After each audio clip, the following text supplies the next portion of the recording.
let's talk about spaced repetition. This is probably one of the best, most repeatedly proven way to improve learning.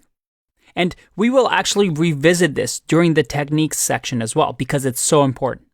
And the idea is that revisiting and practicing what you learn is important. Because research shows that spaced repetition, which is repeating things after a few days, is the best way to build and strengthen the synaptic connections in our neurons to improve memory. That's why we want to avoid cramming, which doesn't build solid neural structures. The idea is to put just as much time as you would have cramming, but instead spacing it over a long period of time.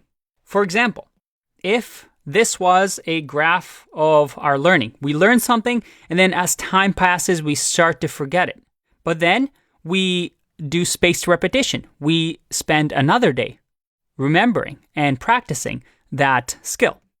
Well, that improves our learning.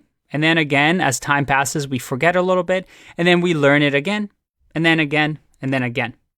Eventually, our learning, although it's always constantly in a dip, it improves with each repetition that we do, because each time we're strengthening our connections in our neurons.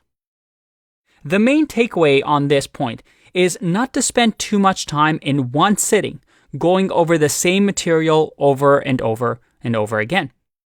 The law of diminishing return applies here. It's the idea that you don't need 12 hours a day to learn a topic. Your time can be better used efficiently when learning when it's spread out over many sessions, and even over many different modes of learning. You will notice that I placed these lessons not completely in sequential order, or an order that may make sense to you. And I'm trying to take advantage of spaced repetition here. I've mentioned the topic of spaced repetition now a few times in this course. So it should trigger something in your brain.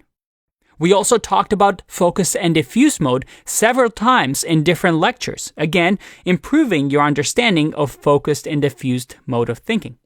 By this point, we should have talked enough about diffuse and focus mode that it almost becomes natural to you. You can explain this concept. You can use the Feynman technique to explain this to a friend.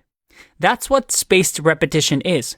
The idea that cramming is not a good strategy, but repeating things, doing things over and over, taking each day to do one thing well, or each week, once a week to do something over long term really help you build those neural connections to create those long-term memories.